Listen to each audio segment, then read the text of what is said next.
pujian ini dengan sungguh-sungguh.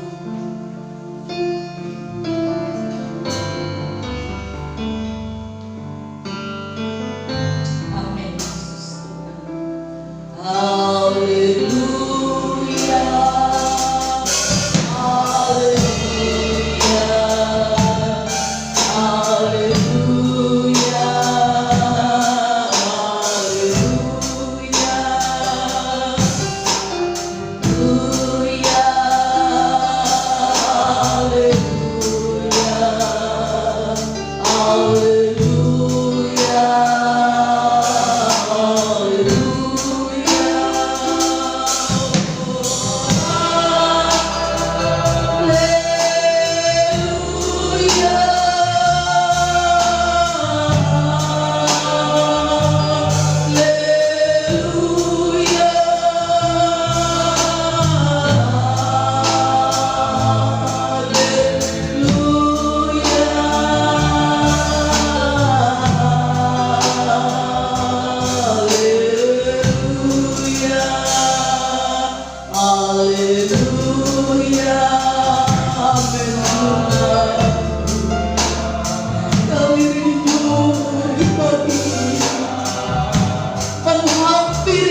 puji dan muliakan nama-Mu Tuhan. Kami panggil di dalam nama Tuhan Yesus, Engkau hadir di tengah-tengah ini Tuhan. Urapi hamba-Mu sebentar yang akan melayani. Bagi dalam film pujian, bagi melalui firman musik, LCD play perjamuan suci. Bagi yang dilayani disatukan hati kami bersama. Kekuatan, kemenangan, pembelaan, pertolongan tepat pada waktunya yang Kau berikan. Pimpin sidang jemaat dalam tengah perjalanan, boleh tiba di tempat ini dengan selamat. Berkati dari awal sampai akhirnya. Apabila ada kuasa kegelapan yang merampas pekerjaan-Mu, kami minta dalam nama Tuhan Yesus, Engkau hancurkan keluar Bapa, maupun benar pikiran kami. Bebaskan kami untuk mengagungkan nama Engkau. Kami buka ibadah ini hanya di dalam nama Tuhan Yesus. Haleluya. Amin. Puji nama Tuhan. Pada pagi hari ini mari kita dalam situasi yang demikian, tapi kita punya Bapa yang setia. Dia selalu pegang di dalam kehidupan kita. Di mana kita melangkah, di situ Tuhan akan bekerja, memimpin sampai di mana kita melangkah. Allah dahsyat, Allah yang kita sembah, Allah yang hidup. Kita pujikan, Bapa pegang tangan kami.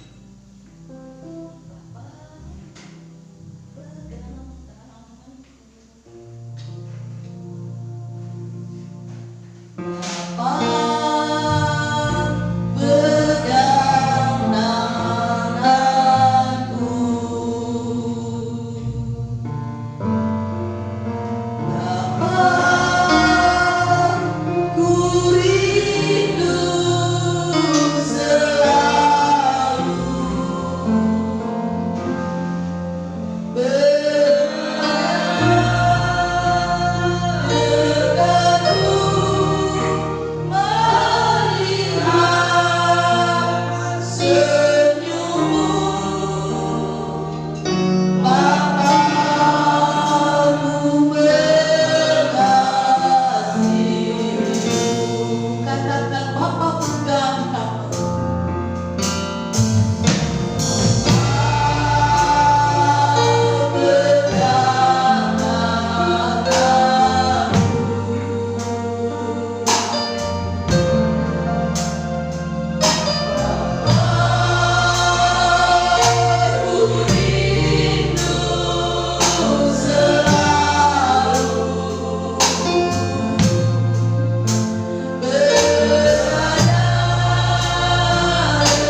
oleh sebab ketaatan, kesetiaan melakukan perintah Allah, itu yang menguatkan hidup saudara.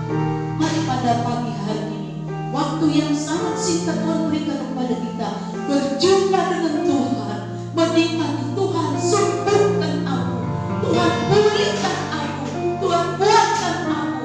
Dia hadir di tengah-tengah ini di hadapan saudara yang mau menerima dan membuka hati untuk Allah melawat di dalam kehidupannya. Kita pujikan pujian ini, kita semua bangkit berdiri. Amin Tuhan. Haleluya. Haleluya. Glory. Haleluya. Katakan Bapa, pegang tanganku.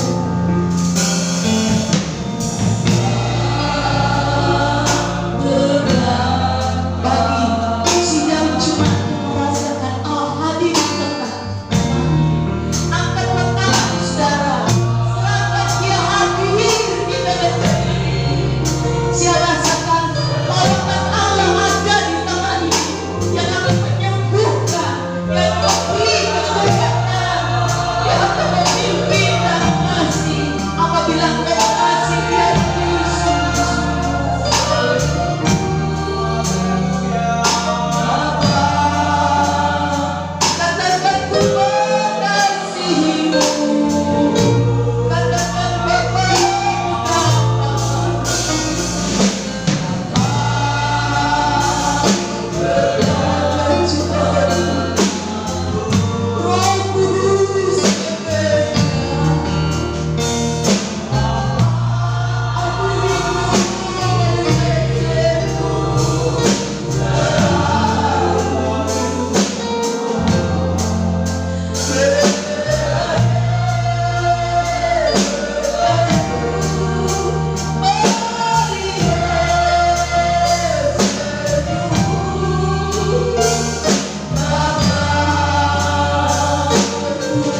Haleluya, haleluya.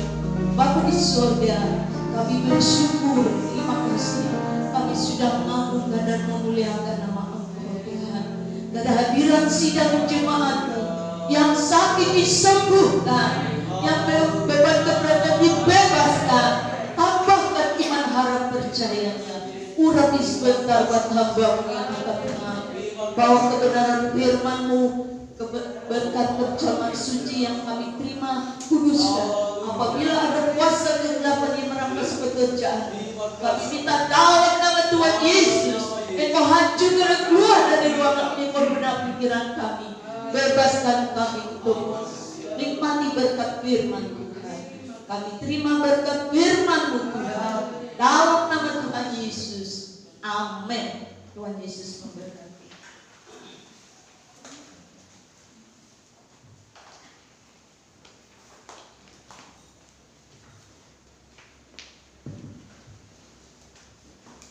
Haleluya, puji Tuhan.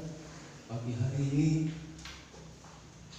pada bulan yang ke September, bulan ke-9, minggu pertama, kita bersama-sama beribadah memuliakan Tuhan, dan kita akan masuk di dalam perjamuan kudus.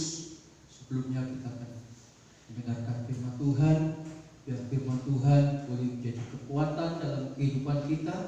Firman Tuhan boleh menjadi satu pengharapan di dalam perjalanan yang kita hadapi di hari-hari ini. Karena kita tahu dunia tidak memberikan harapan buat kita. Kita hanya membutuhkan kuasa, kekuatan dari Allah.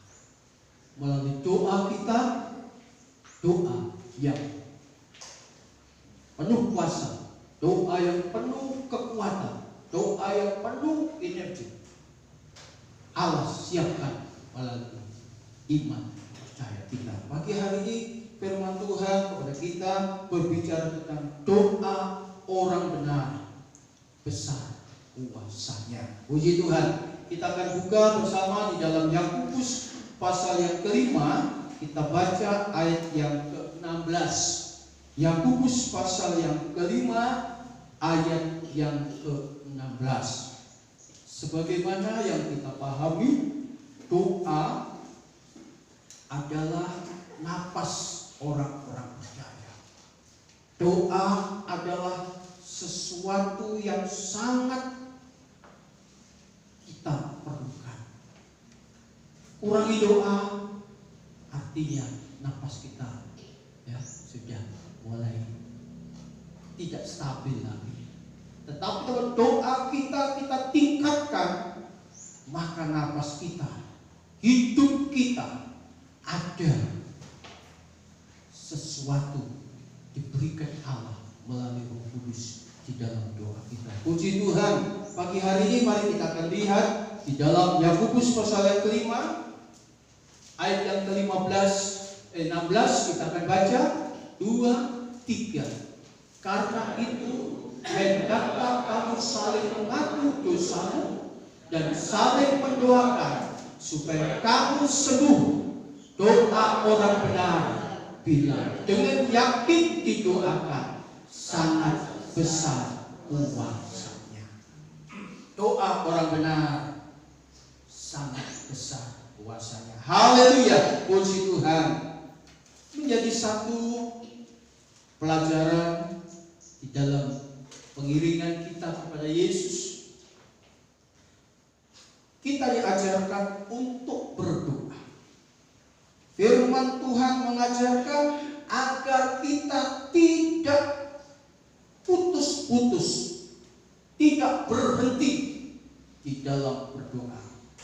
Kalau kita lihat lagi di dalam Lukas 18, kalau kita lihat ayat yang ke-7, Lukas 18 ayat yang ke-7, Tuhan mengajarkan kita agar kita tidak putus-putus di dalam menyampaikan isi hati kita kepada Tuhan. Lukas 18 ayat 7 dikatakan, tidakkah Allah akan membenarkan orang-orang pilihannya yang siang malam berseru kepadanya, dan adakah ia mengulur-ulur waktu sebelum menolong mereka? Haleluya, puji Tuhan.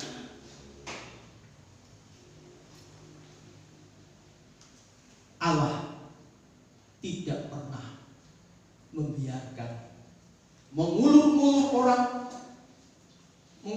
waktu orang-orang benar yang berseru menjerit kepadanya siang maupun malam. Allah segera menolong. Tetapi di sini kita melihat banyak sekali doa-doa orang-orang percaya, orang-orang Kristen yang tidak dapat jawaban.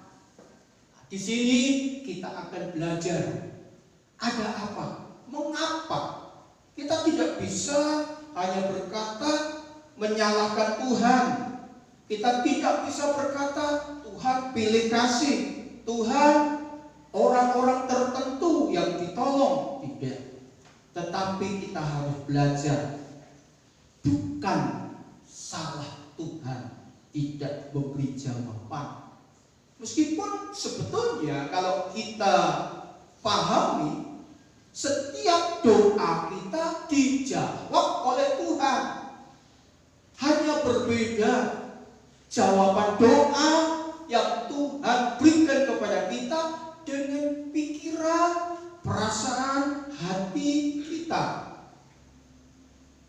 Tapi kadang-kadang yang membuat kita itu tidak dijawab doanya, kadang kita menyalahkan Tuhan, kadang kita nggak mau pikir panjang karena kita terus-menerus berdoa tanpa jawaban, membuat kita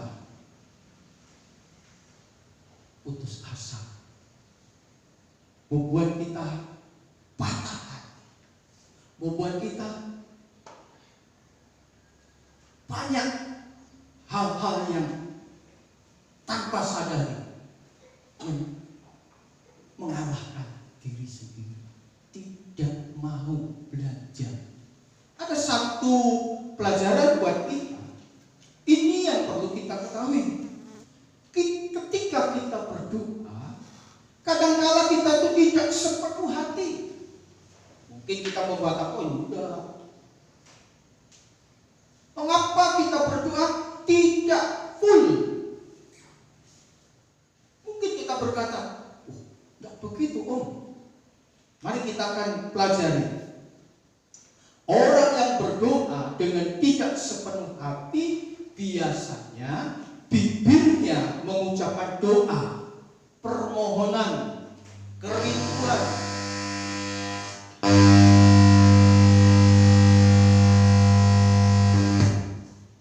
Memiliki satu kerinduan disampaikan kepada Tuhan melalui lewat dari hati kita, melalui bibir kita. Tapi kadang-kala doa yang tidak sepenuh hati itu bibir yang mengucapkan, saat yang bersamaan juga pikiran kita sedang dalam keadaan doa, datang rasa kebimbangan, keraguan. Mungkin saudara berkata, wah, masakah? Mari kita koreksi. Apa yang membuat kita ragu, bimbang? Kadang-kadang pikiran kita kacau.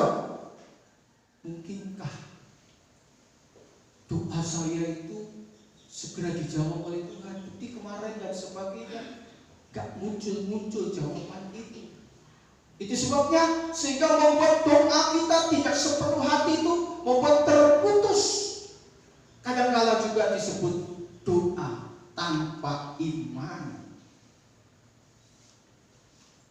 Kita ingat iman. Kita ingat kita sedang melakukan sesuatu, mengatakan sesuatu kepada Allah yang tidak kita lihat, tapi hanya melalui iman, melalui roh kita. Dia ada dan Dia mendengar. Sedangkan di dalam ayat mas yang kita baca, ayat yang terakhir katakan doa orang benar yang dengan yakin. Doa orang benar dengan yakin disampaikan. Doa orang benar yakin. Ada satu iman yang mengandung satu kekuatan Allah yang perlu kita perhatikan.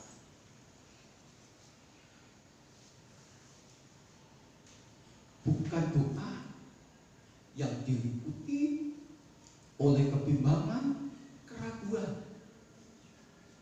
Kata yakin tidak masuk di dalamnya. Yakin punya arti ada satu kepastian. Dalam arti lain, roh, jiwa, tubuh kita bekerja bersama-sama. Hati kita, pikiran kita, tubuh kita, tangan, tubuh bicara tentang tangan, kaki, badan kita bersatu duduk di bawah kaki Tuhan. Sehingga kesatuan tadi membuat hal-hal yang di luar tidak mampu atau tidak diberi kesempatan untuk membuat kita ragu dan bimbang. Roh, tubuh, jiwa, satuan di dalamnya. Mari kita selidiki, kita pelajari. Apakah doa kita sudah sampai di sana? Sehingga kita melihat di dalam Yakobus pasal yang kelima yang kita baca tadi, besar kuasanya. Itu menjadi kenyataan dalam kehidupan kita. Di dalam Matius pasal 12, mari kita lihat di dalam Matius pasal 12 Tuhan Yesus pernah berkata, ayat yang ke-25, Matius pasal yang ke-12 ayat yang ke-25 dituliskan di situ, tetapi Yesus mengetahui pikiran mereka lalu berkata kepada mereka, setiap kerajaan yang terpecah-pecah pasti binasa, dan setiap kota atau rumah tangga yang terpecah-pecah tidak dapat bertahan. Tuhan memberi jawaban kepada orang-orang saat itu yang ada, orang Farisi, orang-orang yang datang kepada Yesus, karena pikiran dan hati mereka tidak benar. Itu sebabnya Yesus katakan, di dalam satu kerajaan, pemerintahan, kalau terpecah belah, pasti akan binasa, hancur. Tidak ada kesatuan. Demikian juga di dalam ayat dikatakan, baik setiap kota, baik rumah tangga, tidak akan dapat bertahan lama. Kalau kita mau lebih kecilkan lagi, itu rumah tangga satu kelompok yang cukup lebih dari satu. Sekarang demikian juga kita pribadi. Di situ kita akan mengambil satu gambaran, yaitu tubuh, badan kita, jiwa, pikiran kita, perasaan kita, roh, hati kita. Ini belum roh Tuhan. Di saat kita menghadap kepada Tuhan, di saat kita menyembah kepada Tuhan, di saat kita beribadah kepada Tuhan, ingat, meskipun tadi acara ibadah diawali dengan puji-pujian, itu tubuh, jiwa, roh kita dan rumah harus menjadi satu. Satu kesatuan mencari Tuhan. Di saat memuji Tuhan, memuliakan nama Tuhan, menyenangkan hati Tuhan. Mungkin kita saat memuji diminta untuk tepuk tangan. Tangan kita pun ketika tepuk tangan, kita harus sehati. Baik kepada diri kita sendiri baik satu dengan yang lain jemaat, pimpinan pujian. Ada satu kesatuan. Coba saudara renungkan. Satu kerajaan pecah belah dan jadi. Di saat kita beribadah, kita tidak bersatu. Akhirnya apa? Terjadilah satu hal yang tidak kita inginkan. Saat HP bunyi, saat ada anak jalan, saat melihat itu dan sebagainya, saat mendengarkan sesuatu, maka konsentrasi kita, tubuh, jiwa, roh kita terpecah-pecah. Pasti binasa atau arti lain tidak mendapatkan apa-apa. Kalau kita kembali kepada tema kuasa dari Tuhan melalui iman kita, tidak akan terjadi. Puji Tuhan, pagi hari ini kita harus mengerti ada faktor yang lain. Di dalam ayat Mas Adi katakan doa orang benar. Jadi selain ada iman, ada keyakinan pribadi orang benar tersebut, ini faktor yang paling utama juga. Pribadi kita, orang-orang benar, tidak hanya predikat orang benar, tapi orang-orang yang hidup di dalam kekudusan. Om, tak mungkin saya bisa hidup kudus, Om. Baru saja saya mau berangkat bertengkar sama istri saya. Masalahnya sederhana, Om. Saya kepingin berangkat, istri saya alasan ini, alasan itu, memang betul alasannya, sehingga saya marah. Mungkin gak sampai nampar dan sebagainya, tapi sempat tidak kudus. Mungkin ada masalah-masalah yang lain, hati yang tidak kudus. Ini juga menjadi penghalang doa kita tidak mendapatkan kuasa yang besar daripada Allah. Saya percaya, saya yakin setiap kita yang hadir, termasuk saya, memiliki satu permasalahan, memiliki satu sesuatu yang mungkin orang lain, mungkin saya sebagai suami, istri saya tidak bisa membantu. Mungkin suami saya tidak bisa membantu, malah kadang-kadang menghalang-halangi kebebasan saya. Kadang-kadang membuat saya harus emosi dan sebagainya. Pagi hari ini, belajar hidup kudus, belajar hidup benar di hadapan Tuhan, baik di hadapan keluarga dan manusia, itu dengan kekuatan secara pribadi kita tidak bisa. Ada keterbatasan kita, karena kita adalah manusia. Di situ kita akan melihat di dalam Yohanes pasal 14 tuliskan, Roh penolong itu dihadirkan oleh Allah untuk menjadi penghibur, untuk menolong, untuk mengingatkan, untuk mengajar, membimbing. Nah, di situ letak dari yang perlu kita pahami. Jangan kita egois, kita merasa sudah benar, kita merasa sudah lebih dari mereka yang lain, sehingga kita tidak perlu berdamai, kita tidak perlu minta pendapat orang lain. Saya tujuannya positif, saya tujuannya benar dan sebagainya. Ingat, hidup kudus, kudus di hadapan Allah dan benar di hadapan Allah. Demikian juga di hadapan manusia. Puji Tuhan, pagi hari ini Roh Kudus perlu kita berikan kesempatan. Datanglah Tuhan, hadirlah Tuhan, buka hatimu, maka Roh Kudus akan membentuk kita menjadi seorang yang bisa hidup benar, hidup kudus, hidup layak.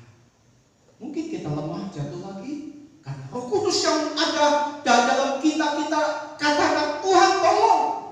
Saat ini juga Roh Kudus akan angkat kita, membantu kita, sehingga kita berjalan lagi di jalan yang Allah kehendaki. Puji Tuhan, biarlah firman Tuhan pagi hari ini tubuh, jiwa, roh kita memiliki satu kesatuan, serta jangan lupa tadi katakan orang benar hidup belajar dalam ketaatan, artinya melakukan apa yang Tuhan perintahkan kepada kita.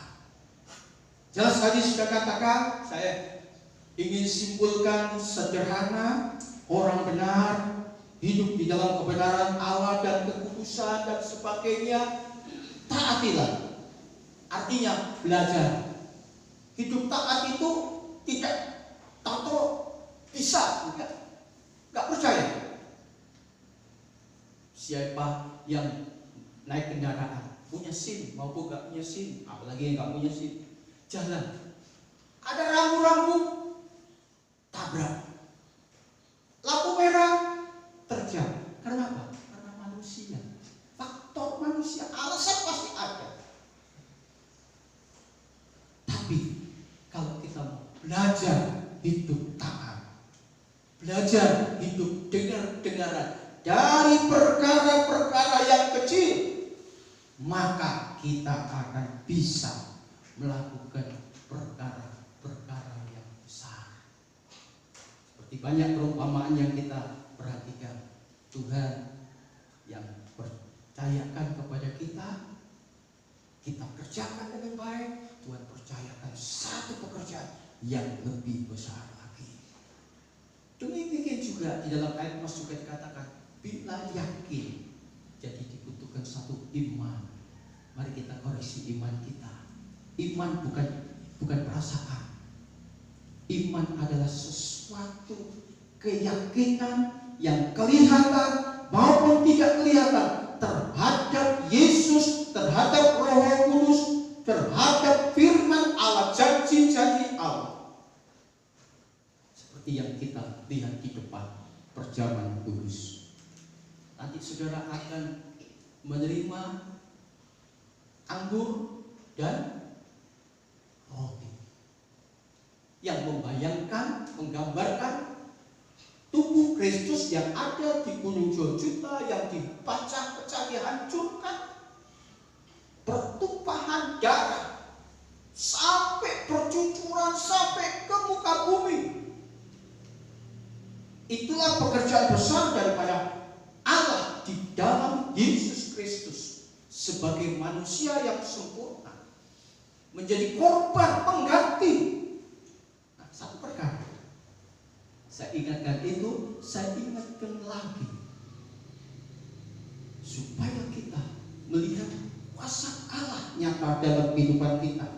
Artinya kita pulang, pertama ada damai hati kita, ada sukacita, pikiran kita menjadi terang, jalan menjadi indah dan sebagainya.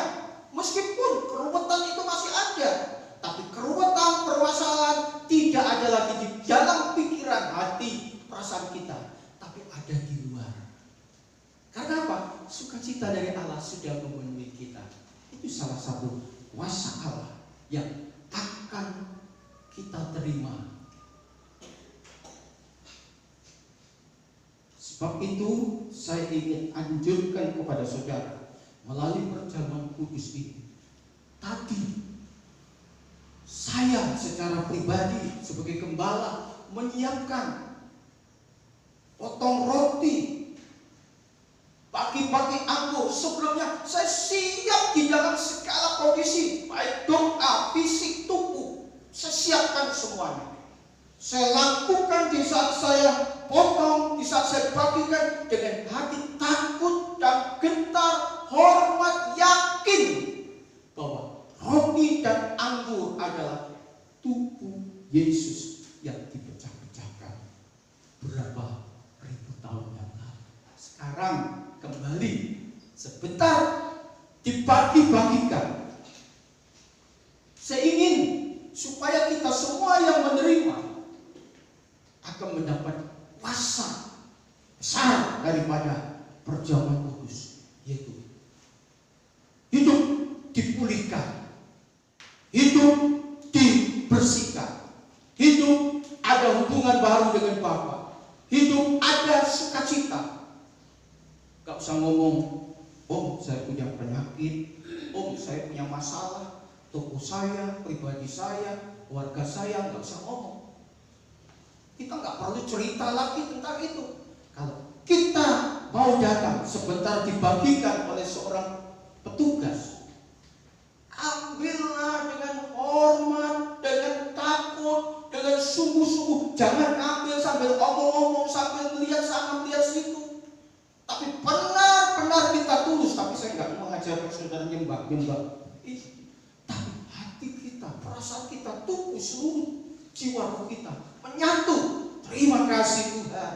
Berkatilah Tuhan lewat perjamuan kudus ini supaya kami mendapatkan kuasa yang luar biasa tadi.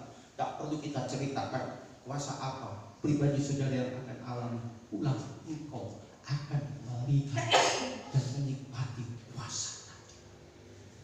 Puji Tuhan. Itu sebabnya Paulus pernah katakan, jangan sampai setelah kita makan dan minum tubuh Tuhan, ada yang sakit, ada yang tertekan, ada punya masalah dan sebagainya, ada yang mati dan sebagainya. Untuk itu saya tegaskan sebagai gembala, mari kita hidup hormat. Kalau saudara masih belum sanggup, daripada engkau tidak mendapatkan berkat, mendapat kutu, lebih baik keluar. Bukan saya mau mengusir saudara. Saya sebagai gembala bicara, hormati. Ini bukan karya saya yang tadi saya lakukan. Saya sendiri sudah melakukan dengan hikmat. Sekarang saudara yang akan menerima pun, jangan punya pikiran-pikiran yang kotor. Terima kasih Tuhan. Itu sebabnya ketika roti anggur dibagikan, saya sambung dengan pujian. Mengapa? Itu satu cara yang gampang supaya pikiran hati kita menyatu di dalam pujian tadi. Nyanyikanlah dengan sungguh-sungguh, nyanyikanlah dengan hati yang benar, supaya kuasa doa kita sebagai orang benar ada kita alami. Pertolongan Tuhan pasti kita rasakan. Puji Tuhan. Kita nyanyikan satu nyanyian. Tapi saya sudah catat di resolusi pasal kita nyanyikan nyanyian ini. Kita nyanyikan nyanyian ini dan siapkan hatimu. Kita akan siapkan untuk menerima tubuh dan darah Yesus. Kasih Allah, bukan dari Allah. Ada di sini.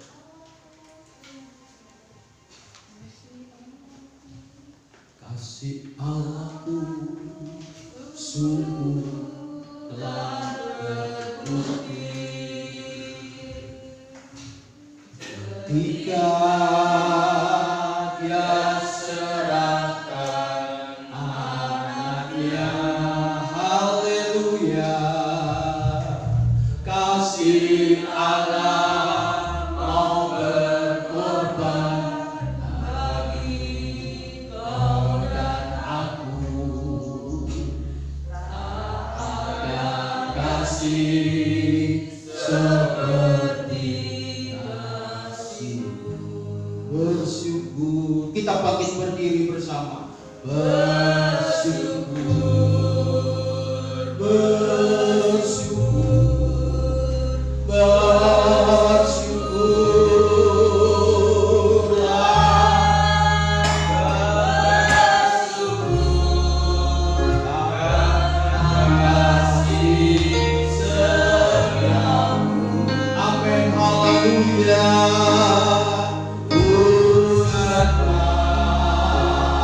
Ku sembah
kasih Yesus.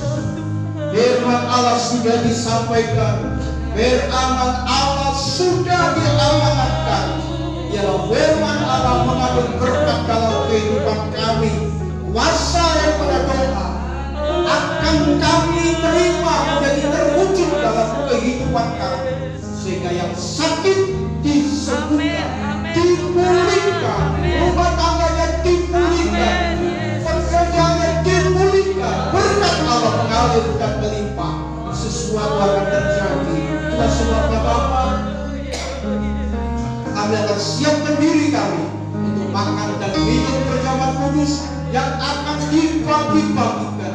Pakai kami hamba-hamba pelayan-pelayan-Mu, dan kami berikan berkat buat diri kami sendiri, juga bagi orang lain yang kami layani. Berkat daripada Allah Bapa, Anak dan Roh Kudus, berkat daripada Tuhan Yesus Kristus akan datang tinggal di dalam sakramen kudus pagi hari. Kami akan bagi-bagikan. Biarlah ini menjadi berkat buat kami, kemenangan buat kami, pertolongan yang luar biasa terjadi. Terima kasih Bapak, terima kasih. Laksanakan perintah-Mu dalam nama Tuhan Yesus Kristus. Haleluya. Amin. Silakan duduk semua. Layan akan dibagikan. Jadi kegiatan ini kembali. Allahmu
sesuatu yang besar yang Roh Kudus akan lakukan dalam kehidupan.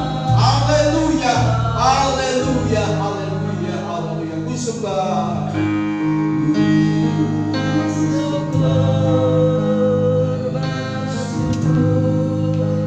Bersyukur.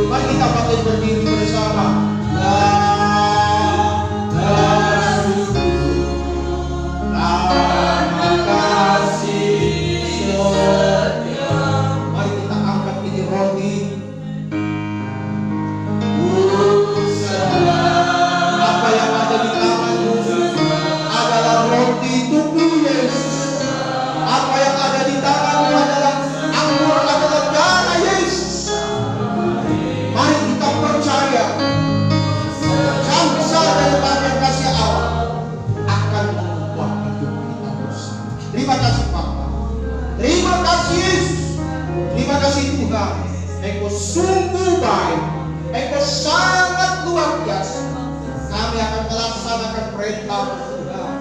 Tolong kami Tuhan, biar kami layak makan dan minum sebentar, sehingga kami pulang damai sukacita Allah, berkat Allah, kesembuhan, pemulihan kami terima. Haleluya, puji Tuhan. Firman Tuhan berkata, dan ketika mereka sedang makan, Yesus mengambil roti, mengucap berkat, memecah-mecahkannya, lalu memberikannya kepada murid-muridnya dan berkata, ambillah, makanlah, inilah tubuhku. Inilah tubuh Yesus. Mari kita makan dengan yakin darah tubuh Yesus yang sudah dipecah-pecahkan karena kasihnya pada kita. Mari kita makan bersama dalam nama Tuhan Yesus Kristus.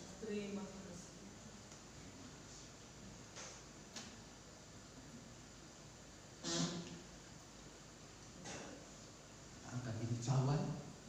Terima kasih Yesus. Engkau baik buat kami. Engkau sungguh luar biasa kasih.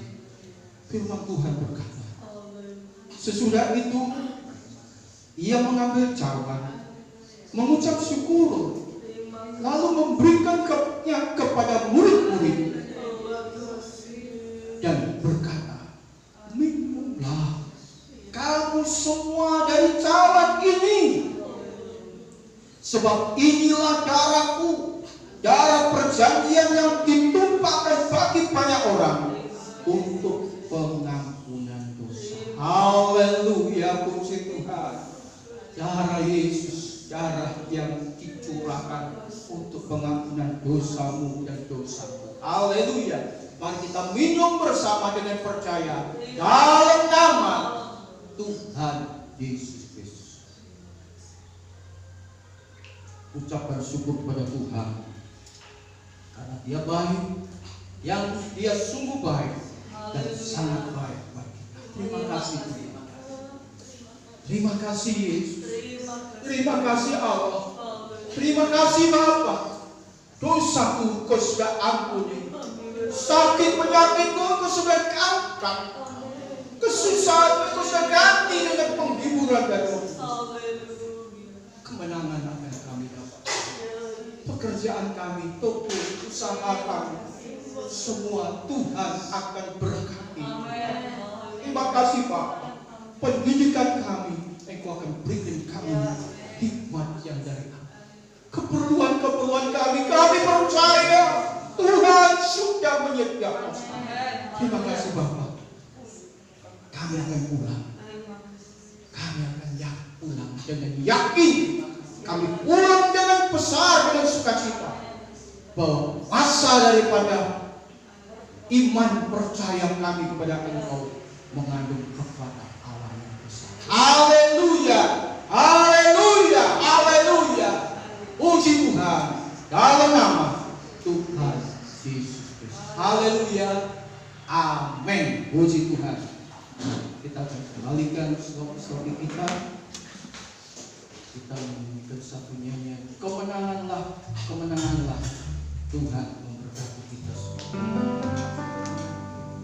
Kemenanganlah, kemenanganlah.